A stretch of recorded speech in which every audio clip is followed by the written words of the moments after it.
بعد رحيل زوجته، لم يستطع هذا الرجل تقبل فراقها أو العيش بدونها، وبينما كان الجميع يظن أن الزمن سيخفف ألمه، قام بتصرف صادم أثار الجدل في العالم كله. استخرج رفاة زوجته وصنع لها مجسما بالحجم الطبيعي، ثم أبقاها بجوار هذا الشهو.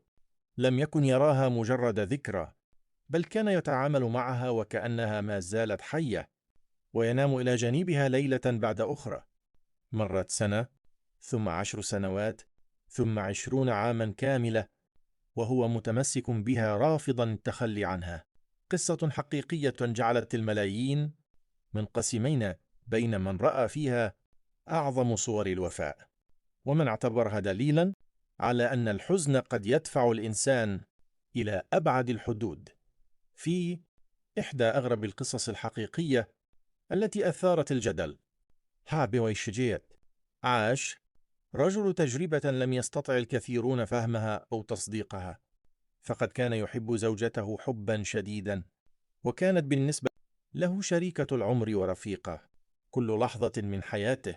لكن القدر كان له رأي آخر، إذ توفيت زوجته بعد سنوات من الحياة المشتركة، تاركة وراءها زوجا محطما لم يتمكن من تقبل فكرة رحيلها. حاول المقربون منه مواساته وإقناعه بأن الزمن كفيل بتخفيف الألم، إلا أن حزنه كان أكبر من أن يداويه الوقت.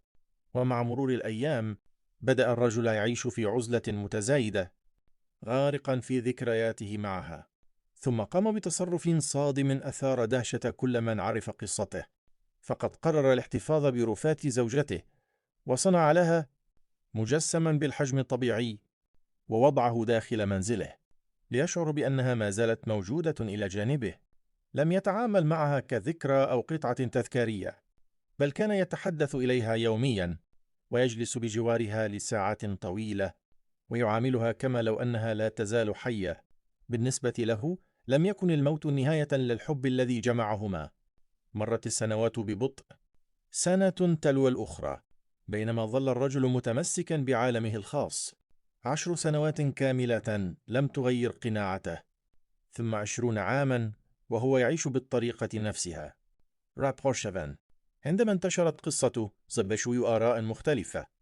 البعض رأى فيها صورة نادرة للوفاء والإخلاص، ورأى أن الحب الحقيقي قد يستمر حتى بعد الموت، بينما اعتبر آخرون أن ما فعله كان نتيجة حزن عميق تحول إلى تعلق غير طبيعي، وأنه لم يتمكن أبدا من تجاوز صدمة الفقدان. ورغم اختلاف الآراء، بقيت هذه القصة واحدة من أكثر القصص غرابة وتأثيرا، لأنها تطرح سؤالا صعبا: إلى أي مدى يمكن أن يصل الإنسان عندما يفقد الشخص الذي يحبه أكثر من أي شيء في العالم؟